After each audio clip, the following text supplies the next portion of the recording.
ॐ स्थापकाय च धर्मस्य सर्वधर्मस्वरूपिणे अवतारवरिष्ठाय रामकृष्णाय ते नमः। जननीं शारदां देवीं रामकृष्णं जगद्गुरुं पादपद्मे तयो श्रित्वा प्रणमामि मुहुर्मुहुः। नमः श्रीयतिराजाय विवेकानन्दसूरये सच्चित्सुखस्वरूपाय स्वामिने तापहारिणे। गुरुब्रह्मा गुरुर्विष्णुः गुरुर्देवो महेश्वरः गुरुस्साक्षात् परब्रह्म तस्मै श्रीगुरवे नमः।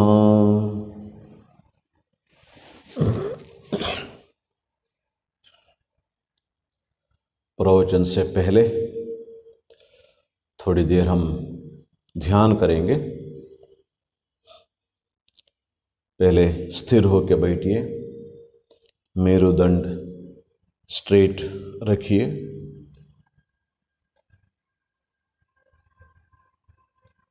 मन ही मन भगवान को प्रार्थना करते हुए दीर्घ श्वास लेना 2-3 बार।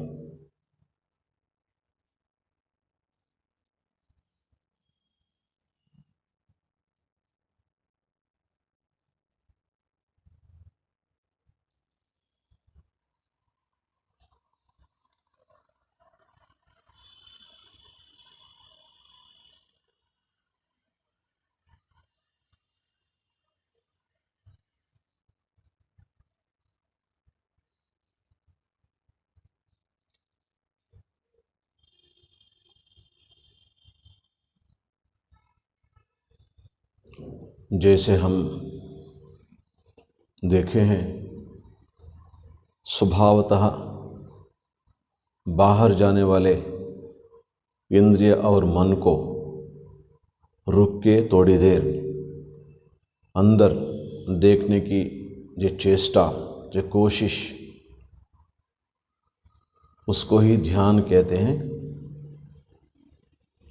इसलिए ध्यान की प्रक्रिया में सबके भलाई के लिए प्रार्थना करना महत्वपूर्ण है। ओम सर्वे भवन्तु सुखिनः सर्वे सन्तु निरामयाः सर्वे भद्राणि पश्यन्तु मा कश्चित् दुःखभाग् भवेत्। सर्वे भवन्तु सुखिनः, सब सुखी रहे।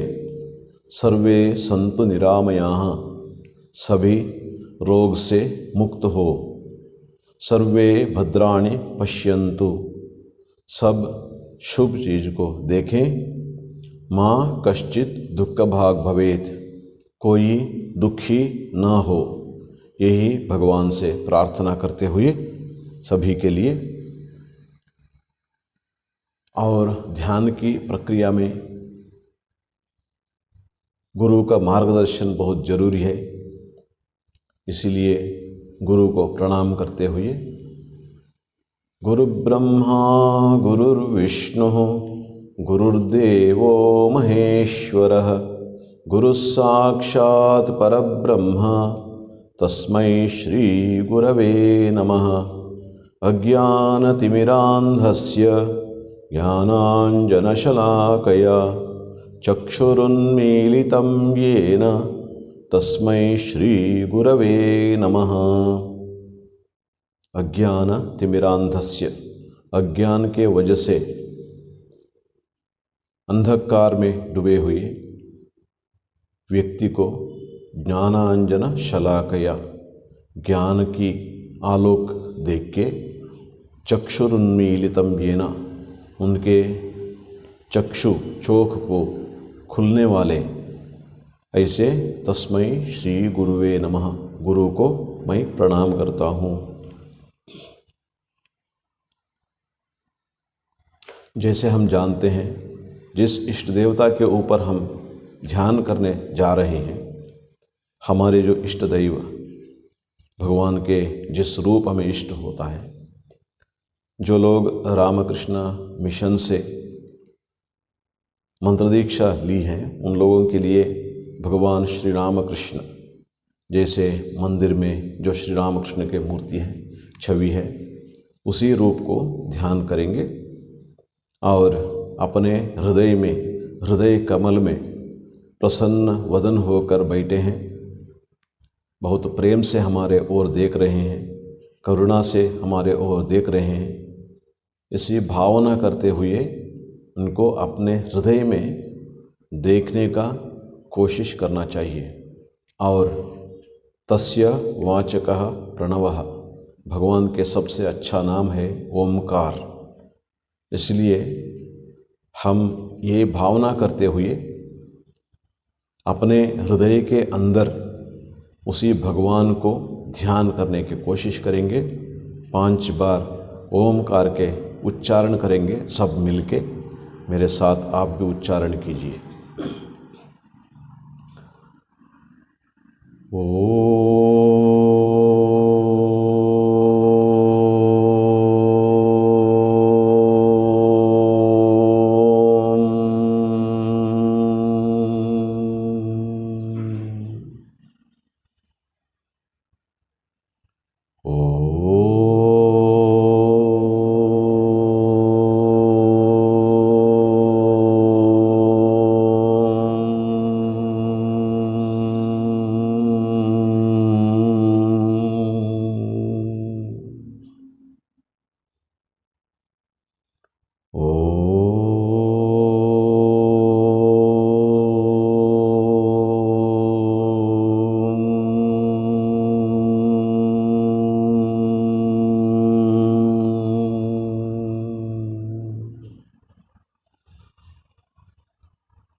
ओम शांति शांति शांति। हरि ओम तत्सत्। श्री राम कृष्णार्पणमस्तु। अपने ध्यान के फल को इष्ट देव के श्री चरणों में समर्पण करते हुए अब हम आंखें खोलेंगे। प्रवचन शुरू होगा। कल हम श्री रामकृष्ण से मिले थे, मास्टर महाशय। पहले और दूसरे जो मुलाकात हुई थी उन लोगों, उसके बारे में हम चर्चा कर रहे थे। जैसे मैंने बोला था, श्री रामकृष्ण वचनामृत, इसका रचयिता मास्टर महाशय महेंद्रनाथ गुप्त एक शिक्षक थे और अपने जीवन के बहुत बड़ा जो समस्या, उसमें अपने दिन को बीत रहे थे उन दिनों। मतलब समस्या इतना गंभीर थी, आत्महत्या की चिंता भी कर रहे थे महेंद्रनाथ गुप्ता मास्टर महाशय, जिसने अपने किताब में रचयिता के नाम पे माँ लिख दिया, सिर्फ माँ, क्योंकि अपने नाम को गुप्त रखने चाहते थे। महेंद्रनाथ गुप्त, गुप्त जिनका नाम है, अपने आप को गुप्त रखने की उनका कोशिश थी। और जैसे श्री रामकृष्ण के पास आए, उसके पहले उनका मन का स्थिति क्या थी और उसके बाद उनमें कैसे एक परिवर्तन आया। मतलब जो व्यक्ति आत्महत्या करना चाहता था वो व्यक्ति बाद में अपने जीवन में कई लोगों को आध्यात्मिक जीवन में मार्गदर्शन किया, भगवान के दर्शन किया, भगवान के साक्षात्कार किया और जो श्री रामकृष्ण के लीला में बहुत महत्वपूर्ण भूमिका उन्होंने ली। मास्टर महाशय आज यदि हमें श्री रामकृष्ण के जो वाणी जैसे श्री रामकृष्ण बोले थे वैसे हमें मिला है, उसके लिए हम मास्टर महाशय को, महेंद्र नाथ गुप्त को बहुत आभारी हैं। ये दुनिया आभारी है, क्योंकि आप सब जानते हैं इसके पहले जितने अवतार आए थे उनके जो वाणी उसको जैसे उन्होंने बोला था वैसे रिकॉर्ड नहीं हुआ, लेकिन श्री रामकृष्ण जैसे बोले थे उसी भाषा में जैसे उन्होंने बोले थे, जो ही वाक्य उन्होंने श्री रामकृष्ण उपयोग किए थे वो सब वैसे वैसे ही उसका रिकॉर्डेड हुआ है मास्टर महाशय की वजह से। लेकिन इस एक प्रक्रिया के द्वारा क्या हुआ, उनके जीवन में इतना परिवर्तन आया। जो व्यक्ति आत्महत्या करना चाहते थे ऐसे व्यक्ति बाद में कई सारे लोगों को आध्यात्मिक जीवन में मार्गदर्शन किया, ऐसे एक गुरु जैसे बन गए। उनके बारे में कहते हुए एक व्यक्ति लिखते हैं, कलकत्ता उन दिनों ब्रिटिश जो पालना में उसका राजधानी था और वहाँ पर कौन होते थे, जो सिर्फ भोग के बारे में चिंतना करते थे, योग के बारे में कोई नहीं करते थे। और जो ही ऐसे है ना ये मार्ग में गए, मतलब भोग के खोज में, उनका दुर्दशा क्या होती है हम सब जानते हैं।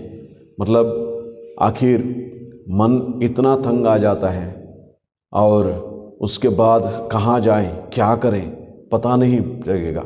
ऐसे लोग क्या करते हैं, एक गुरु को ढूंढने के लिए शुरू करते हैं, कोई हमें मार्ग दिखाए इससे बाहर आने के लिए। ऐसे लोगों को कहते हैं, मतलब मानो कलकत्ता एक ओयासिस ये था, मरुभूमि, डेजर्ट। उस डेजर्ट में एक ओयासिस जैसे था महेंद्र नाथ गुप्त मास्टर महाशय।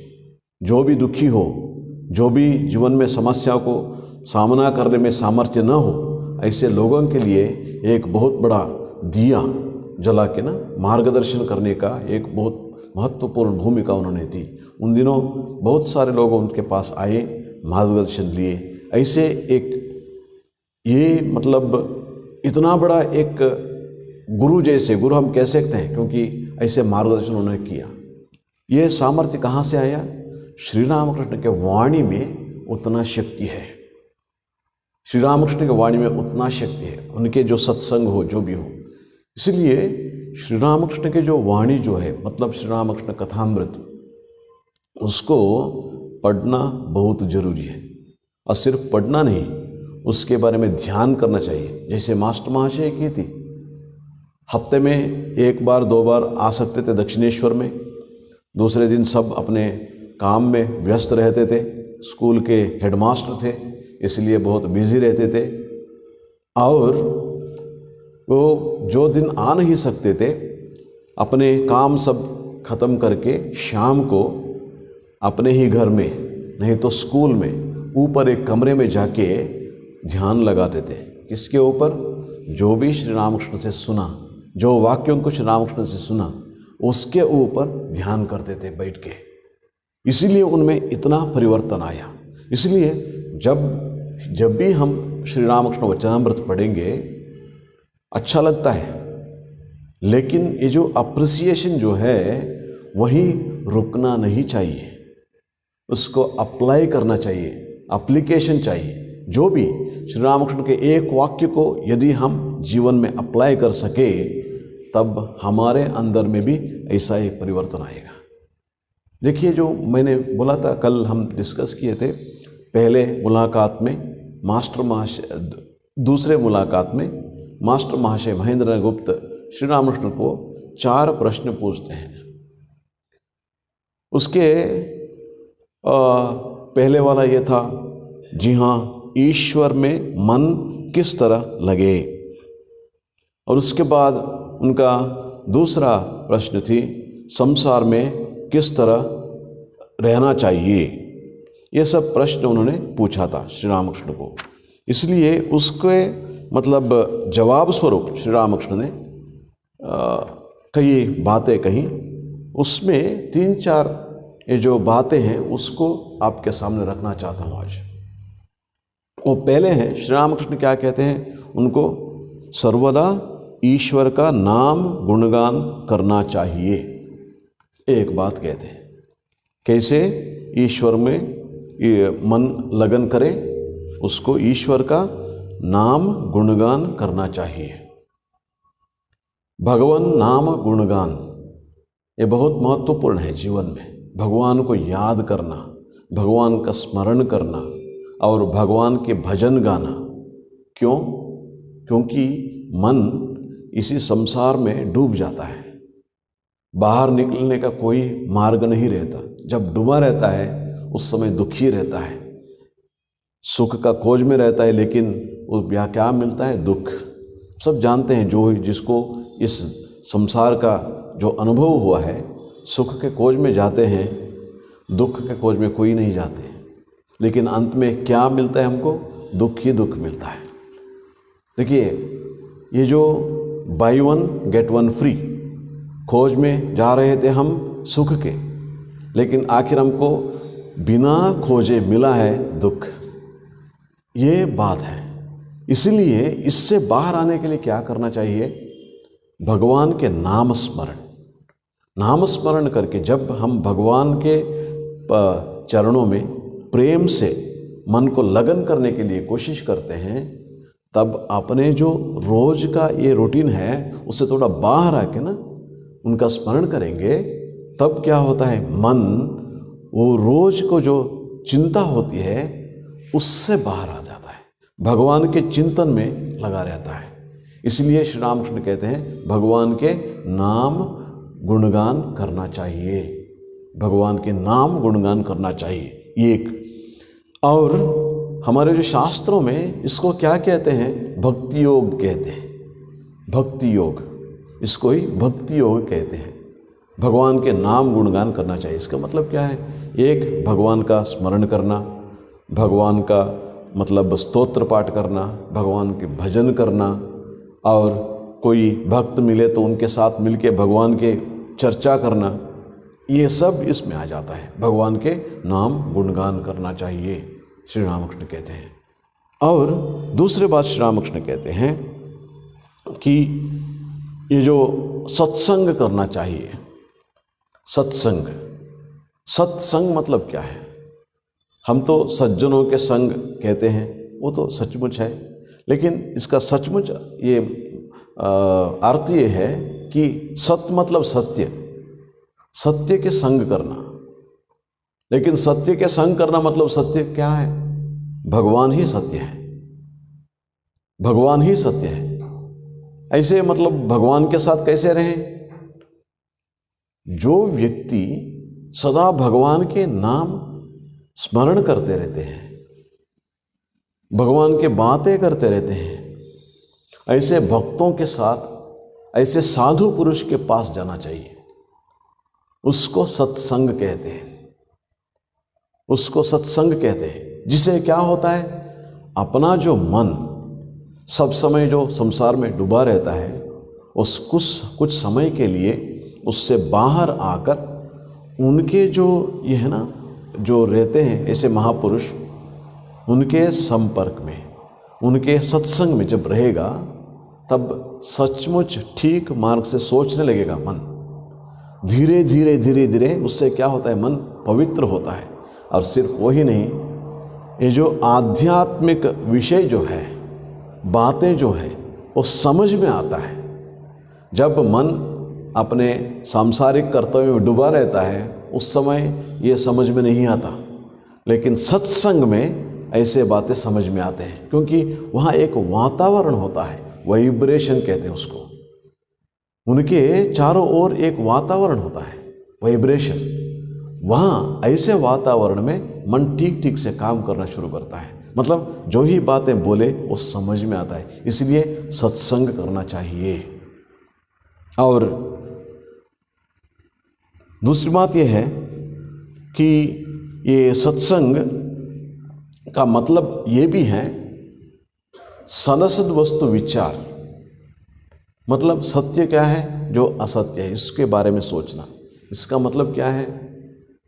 इसका मतलब ये है, देखिए इस दुनिया में हम जो देखते हैं कई चीज़ें हैं सब समय रहते हैं, सिर्फ एक चीज़ है सब समय, और दूसरे सब परिवर्तनशील है, बदलता रहता है। जैसे हम बच्चे थे, धीरे धीरे बड़े हो गए और युवा अवस्था, और उसके बाद धीरे धीरे बुढ़ापे में जा रहे हैं और एक दिन शरीर को छोड़ के जाना पड़ता है। ये जो बदलाव अपने में आया, और जगह जो भी जगह में जाइए वहाँ सब समय आप देखिए जो रोज रोज वो जगह भी बदलता रहता है, इंसान बदलता रहते हैं, और ये प्रकृति बदलता रहता है। सब कुछ ये परिवर्तनशील है, बदलता रहता है इस दुनिया में। लेकिन इस बदलते हुए दुनिया में क्या कोई नहीं बदलने वाले कुछ है? अब ठीक से सोचेंगे तो तब क्या मालूम पड़ता है? सिर्फ भगवान। सिर्फ भगवान ही एक ऐसी वस्तु है जो बदलता नहीं।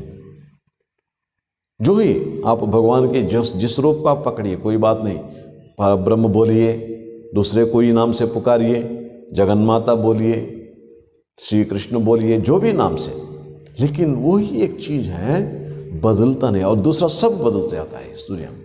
इसीलिए मन को क्या कहना चाहिए? जब हम इस दुनिया में आए थे, हमारे साथ कोई आए थे क्या? या हम बहुत सारे ये दौलत तो सब लेके आए थे क्या? नहीं, अकेले आए थे और खाली हाथ से आए थे हम लोग। और जब जाएंगे तब भी वैसा है। अलेक्जेंडर, उन्होंने दुनिया में कितना जगह जीता, और उसके बाद जब वो मरने जा रहे थे, उनका जो ये बॉक्स जो होता है ना, उसमें उन्होंने क्या कहा था? आप अपने दोनों हाथ है ना बाहर रखना चाहिए।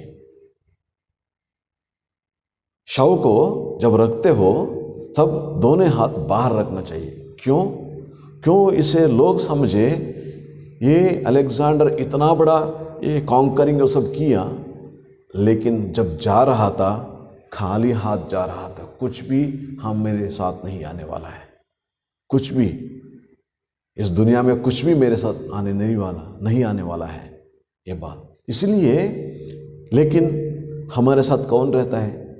आप ठीक ठीक से समझने से अपने अंदर जो जिसको इष्ट दैव हम कहते थे, वही इष्ट दैव वो बैठा है अंदर, वो बदलता नहीं।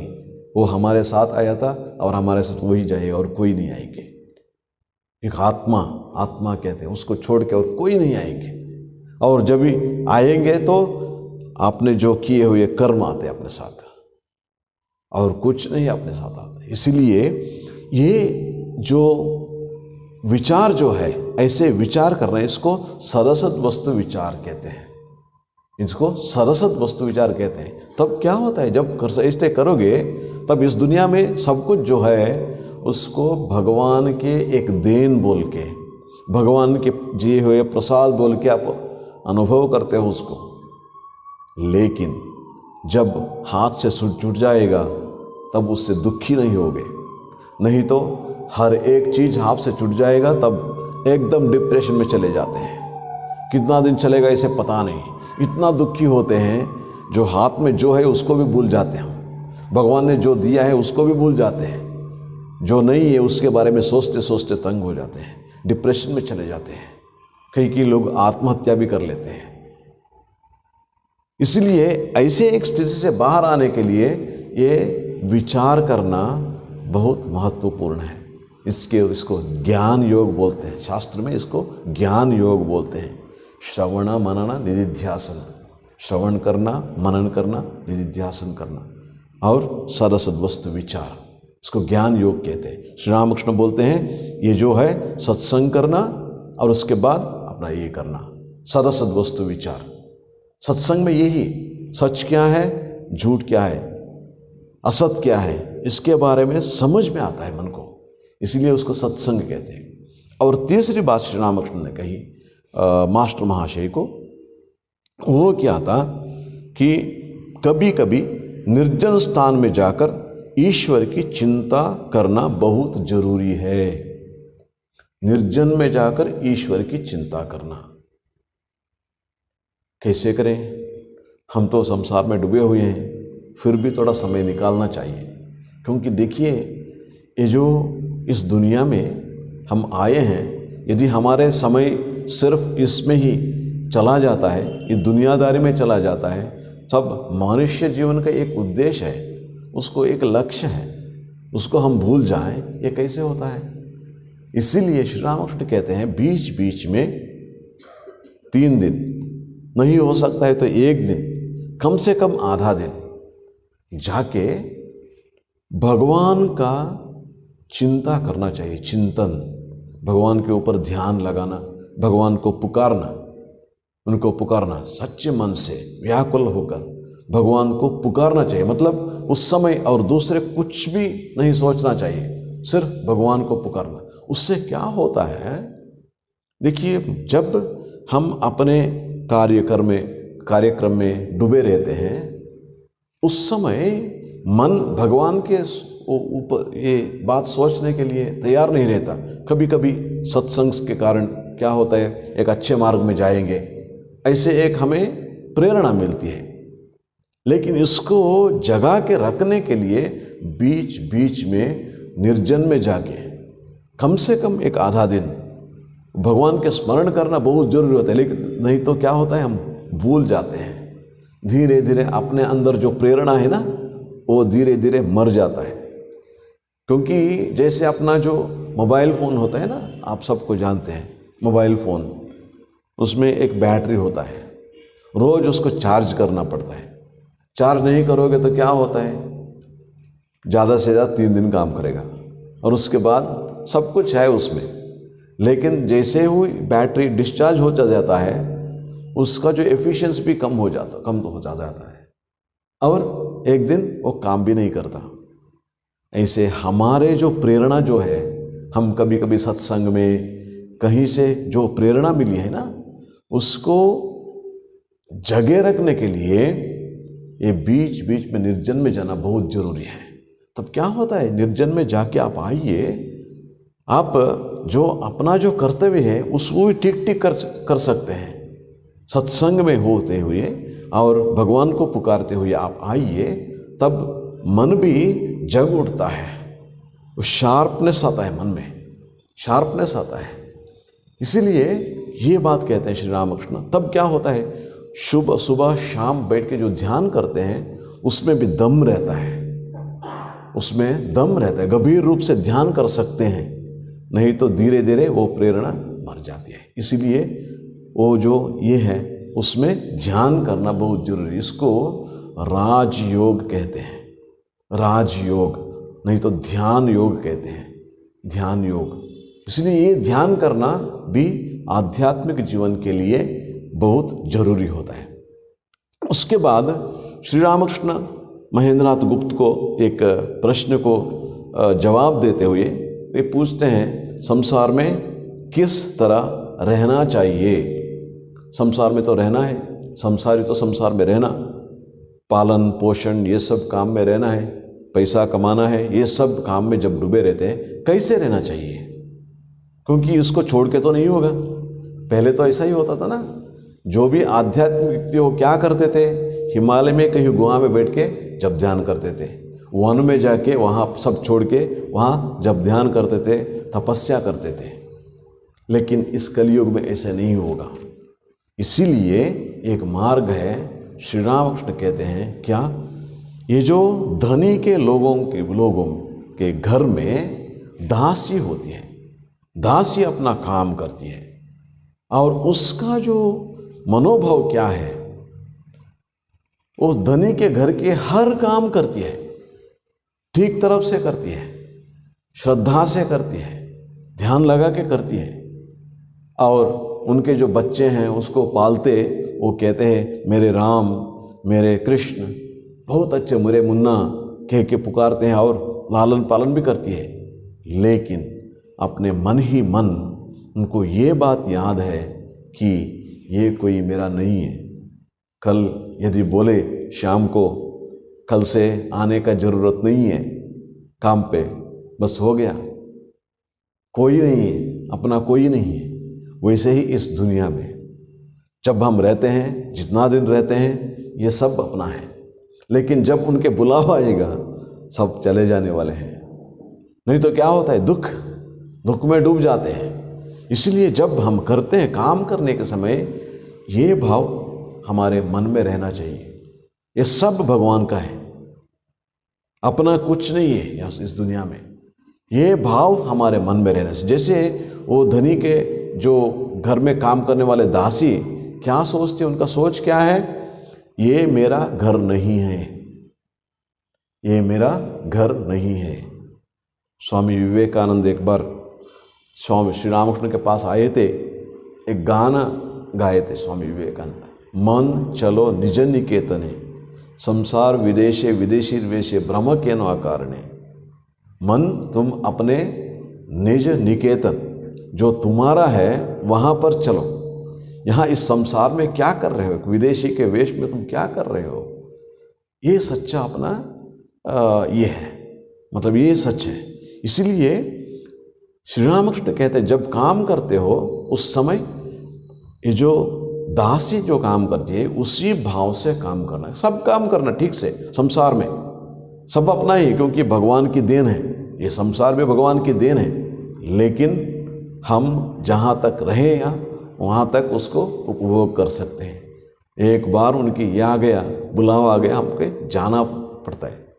इसीलिए इस भाव से ये कोई मेरा सचमुच नहीं है, हम मेरा कौन है, भगवान, सिर्फ भगवान मेरा है।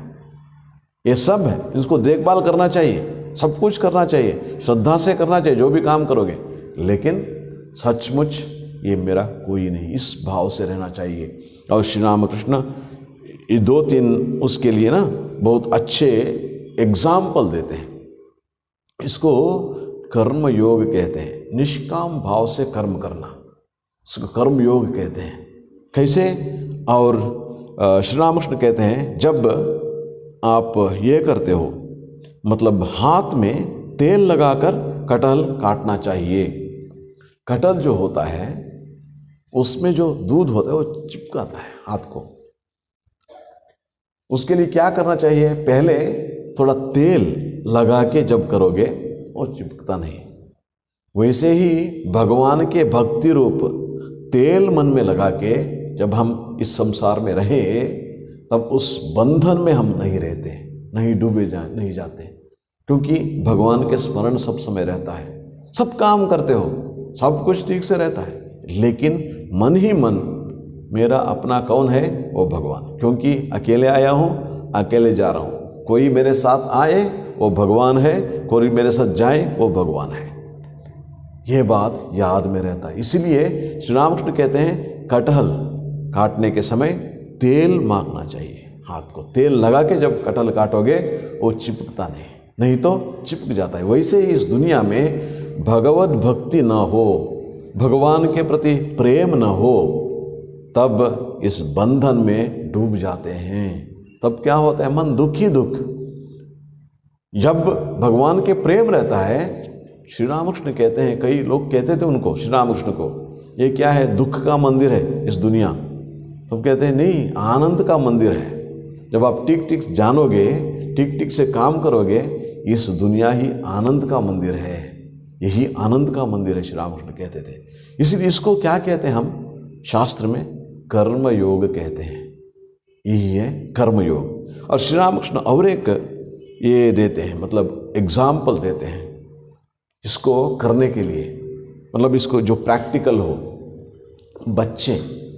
बच्चे जब खेलते हैं, खेलने के समय मतलब उसमें एक खेला है कि एक कंब को हाथ में पकड़ते हैं और घूमते हैं बहुत जोर से,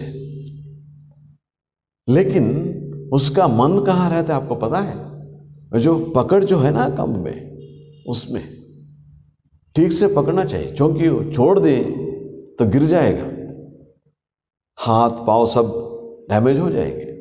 ये बात उसको पता है खेलने के समय। जब तक अच्छे तरफ से पकड़ के रहेंगे तब तक गिरने का कोई उनको भय नहीं है। लेकिन जैसे ही वो ढीला हो गया वो गिर जाएगा।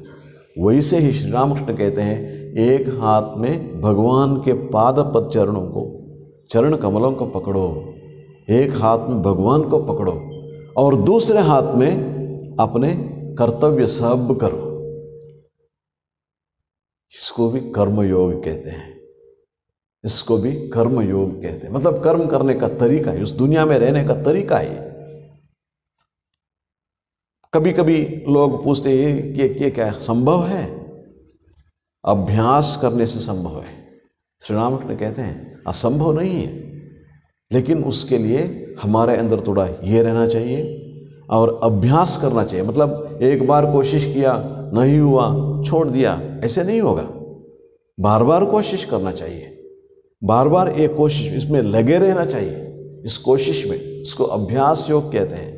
आप यदि कोशिश करो, कोई एक छोटा काम, हर दिन का कोई एक छोटा काम, उसको ऐसे करने के लिए कोशिश करो, धीरे धीरे समझ में आएगा ये संभव है, ये संभव है। लेकिन अभ्यास करना चाहिए। जब क्या होता है, मतलब इस दुनिया में जीने का तरीका भी हो गया, और एक हाथ से भगवान के पाद पद्मों को पकड़ो और दूसरे हाथ से अपना कर्तव्य करो, श्री रामकृष्ण कहते हैं। फिर क्या होता है, श्री रामकृष्ण कहते हैं कि जब समय आता है, मतलब इस दुनिया में जो अपना जो कर्तव्य जो है अंत तक आने वाले नहीं है। जब तक हम पकड़े रहेंगे कुछ न कुछ रहता है।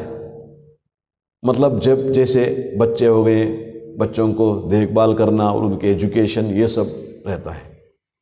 कई लोग कहते हैं ये सब होने के बाद, ये जो रिस्पॉन्सिबिलिटी जो है उससे बाहर आऊँगा, तब सब कुछ छोड़ के मैं क्या करूँगा, भगवान के नाम स्मरण करूँगा।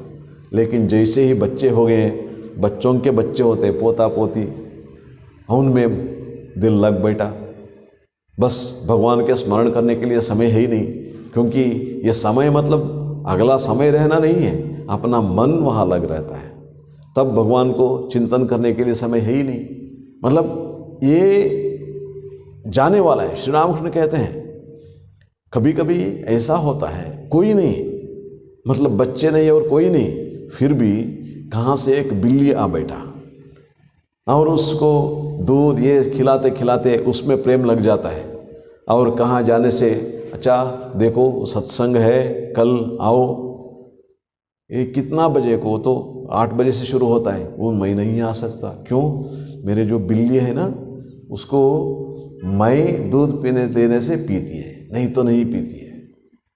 कहाँ आके पकड़ा गए। देखिए ये मन है। मतलब जब तक हम भगवान को नहीं पकड़ेंगे और भगवान में प्रेम नहीं होता, तब कुछ ना कुछ आके हमें पकड़ लेता है। इसलिए क्या करना चाहिए, एक हाथ में भगवान के पाद पद्मों को पकड़ के दूसरे हाथ में कर्तव्य करना चाहिए। तब श्री रामकृष्ण कहते हैं धीरे धीरे क्या होता है ना, ये मन की बात है। मतलब मन जैसे हम रखते हैं वैसी, तब अपना जो रिस्पॉन्सिबिलिटी जो है, कर्तव्य जो है, धीरे धीरे घटता जाता है, घटता जाता है। ठीक है, हम तो हमारे अपने बच्चों का देखभाल कर लिया, उनको एजुकेशन सब दे लिया, अभी तो उनके बच्चे होंगे, उनका रिस्पॉन्सिबिलिटी है, मेरा करना क्या है उसमें। मैं तो भगवान के पकड़ूंगा, मेरा समय आ गया अभी भगवान के स्मरण करने के लिए। मतलब इतना धैर्य होता है उसमें, इतना हिम्मत रहता है ऐसे मन में। जो मन भगवान के स्मरण करता है, वो नहीं हो तो बस पकड़ गया वहाँ पे। इसीलिए ये जो है इसको कर्म योग कहते हैं। मतलब इस दुनिया में रहना, अपना कर्तव्य सब करना, लेकिन ये कर्तव्य जो है वो अनंत नहीं है, उसको अंत है, अंत है। जब अंत होगा, जब हम भगवान के स्मरण करेंगे, धीरे धीरे घटता जाता है। जैसे भगवान के पाद पद्मों में हमें प्रेम बढ़ता जाता है, वैसे ही इस दुनिया के जो कर्तव्य जो है ना, वो घटता जाता है। ये बात हमें याद रखना चाहिए, क्योंकि भगवान ही ऐसे करते हैं। जिसको सच्चे सच्चे प्रेम हुआ है, धीरे धीरे उसका सब कर्तव्य हो गया, सिमट गया। भगवान ले लेते हैं, आप सिर्फ भगवान के नाम स्मरण करते रहो। हम मतलब श्री रामकृष्ण कहते हैं, जब एक हाथ में भगवान के पाद पद्मों को पकड़ के कर्तव्य करते रहोगे, एक दिन आएगा कर्तव्य सब खत्म हो जाएगा, तब दोनों हाथों से भगवान के पाद पद्म पकड़ सकोगे। नहीं तो नहीं होगा, कभी नहीं होने वाला है। कभी कभी सोचते हैं हम, क्या ये सब है ना, ये कर्तव्य सब है, ये सब होने दो, उसके बाद मैं बैठ के ध्यान लगाता हूँ। ये कई लोग होते हैं। स्वामी रंगनाथान जी महाराज एक घटना बोलते हैं, किसी के पास गए थे, एक आर्मी में बहुत बड़ा ऑफिसर था, उनके पास गए और उनको एक भगवत गीता भेंट की। जहाँ भी जाते थे स्वामी रंगनाथान जी महाराज भगवत गीता देते थे, उनके हाथ में पकड़ा दिया। और कुछ दिनों के बाद फिर उनसे मिले। मिलने के बाद उन्होंने, क्या वह भगवत गीता पढ़ते हो? हाँ पढ़ता हूँ। जब ना बहुत सारे टेंशन वो सब हो जाता है, उस समय रात को नींद नहीं आती ना, उस समय जब मैं उसको भगवत गीता पढ़ता हूँ अच्छी नींद आती है। नहीं मेजर, भगवत गीता का काम तुम्हें सुलाना नहीं है, तुम्हें जगाने का है, जगाने का है। भगवत गीता का काम क्या है? तुम्हें जगाने का, नींद से तुम्हें उठाने का काम है। उठो जागो, भगवत गीता उठाएगा, तुमको सुलाना नहीं है उसका काम। इसलिए क्या करना चाहिए? सब समय उसको पढ़ना चाहिए। देखिए ऐसे हो जाता है हमारा, मतलब ये जो टेंशन है उससे बाहर आने के लिए थोड़ा भगवान के स्मरण करेंगे, ऐसे सोचते हैं, अच्छी बात है, लेकिन वहाँ रुकना नहीं चाहिए।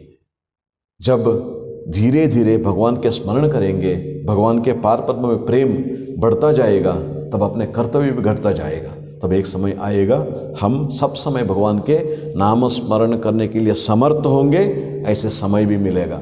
नहीं तो हम ऐसे सोचेंगे सब काम अपना हो गया और उसके बाद मैं बैठ के भगवान के नाम स्मरण करता हूँ, नहीं होगा। रिटायरमेंट होने के बाद क्या होता है आपको पता है?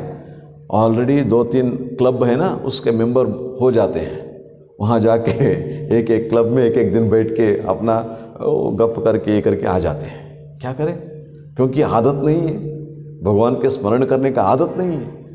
जब शरीर में शक्ति होता है उस समय इसका अभ्यास करके ये करते हो, तब रिटायर होने के बाद भी आप कर सकते हो, भगवान के स्मरण करते हो। वो आदत नहीं है, अभ्यास नहीं है, और बुढ़ापे में भी नहीं कर सकते हो। ये बात सच है। इसीलिए श्री रामकृष्ण कहते हैं, जब शरीर में शक्ति हो, कर्तव्य होता है करना, एक हाथ में भगवान के पाद पद्मों को पकड़ो, दूसरे हाथ से अपने कर्तव्य सब करो। तब क्या होता है? तब जब अपने कर्तव्य सब खत्म हो जाता है, हो जाने के बाद दोनों हाथों से भगवान को पकड़ोगे, सच्चे सच्चे भगवान के प्रेम अपने मन में जगेगा। उससे क्या होता है? आनंद मिलता है। जितना आपके मन पवित्र होता है, जितने आपके मन भगवान के प्रति आकर्षित होता है, उतना आनंद अंदर से मिलता है। ये आनंद सुख नहीं है, सुख अलग बात है। सुख क्या होता है? इस दुनिया के जो है, एक आम को खाए हम लोग, उसका जो आस्वादन किए वो सुख है, लेकिन उसका एक ये भी होता है, दुख भी आता है। उसका फलस्वरूप क्या होता है? दुख भी आता है। ज़्यादा आम खाने से क्या होता है? हमारे स्टमक प्रॉब्लम शुरू हो जाता है। सब कुछ आप जानते हैं, इस दुनिया में यही सब कुछ है। मिठाई खाते हैं, अच्छा है, अच्छा स्वाद अच्छा लगता है, खाते जाओ, उसके बाद क्या होता है? उसके फलस्वरूप डायबिटीज आ गया। ये दुनिया में सब कुछ है, मतलब सुख जो है उसका फलस्वरूप दुख और एक आ जाता है। लेकिन ये जो भगवान के प्रेम से हमें मिलता है उसको आनंद कहते हैं। उससे दुख नहीं होता, उससे दुख नहीं होता, मतलब उसका जो दुख का ये भी स्पर्श भी नहीं, उसका सिर्फ आनंद मिलता है। अंदर ही अंदर इतना आनंद मिलता है। एक बार उसको आस्वादन करो, एक बार हमें मिल जाए, बार बार उसको पाने के लिए मन तड़पता रहता है, मन व्याकुल हो उठता है। इसलिए उसके कोशिश करेंगे, क्योंकि श्री रामकृष्ण आए थे इस दुनिया में जो रहते हैं उन लोगों के भगवान मार्ग दिखाने के लिए, उन लोगों का जो समस्या है उसका परिहार दिखाने के लिए श्री रामकृष्ण आए थे। उनके ये बताया हुआ ये मार्ग जो है, मतलब ये चारों योग, भक्ति योग, ध्यान योग, ज्ञान योग और कर्म योग, इनको अपने जीवन में लगा के जब करोगे, अभ्यास करोगे, तब इस जीवन के जो दुख है, दुख से बाहर आने का मार्ग मिल जाता है। इसलिए श्री रामकृष्ण मास्टर महाशय को ये बातें कहते, मतलब उसमें 4 अंश लेके इस दिन हम कोशिश किया उसके बारे में चर्चा करने के लिए। और अगले आज इतवार से नारदीय भक्ति, नारद भक्ति, श्री रामकृष्ण वचनामृत में बहुत सारे आप पढ़े होंगे। कलयुग है, कलयुग में अन्नगत प्राण, शरीर जो है मतलब अपना जो है अन्न के ऊपर निर्भर करता है, इसलिए बड़ा बड़ा तपस्या करने का शक्ति नहीं है। इसीलिए कलयुग में नारदीय भक्ति, जो नारद महर्षि कहते हैं ऐसे भक्ति, वो नारदीय भक्ति क्या है, उसको श्री रामकृष्ण के वचनों द्वारा, शास्त्रों द्वारा उसका समझने का कोशिश करेंगे। आगे आने वाले जो है इतवार से उसको हम लेंगे। और जैसे आज हुआ था वैसे पहले 10-12 मिनट हम ध्यान करेंगे और उसके बाद प्रवचन रहेगा। और उस प्रवचन के बाद जैसे यहाँ होता है हर इतवार को, शनिवार को और इतवार को, जो उसके बाद आरती होगी, आरती और भजन होंगे, एक अच्छे तरफ से सत्संग हो जाएगा आपको। और हर शनिवार को स्वामी द्वारकेशानंद जी, हमारे जो हॉस्टल के इंचार्ज स्वामी जी हैं, वे श्री रामकृष्ण के जीवन, संदेश और लीला उसके बारे में प्रवचन देंगे हर शनिवार को। मतलब जो आगे जो शनिवार है, अगले शनिवार से शुरू होगा, वो कार्यक्रम भी सीरीज में होगा। आइए, इसका जो है ना सत्संग जो है, इसका फायदा आप सब उठाइए। ओम शांति शांति शांति। हरि ओम तत्सत्। श्री राम कृष्णार्पणमस्तु।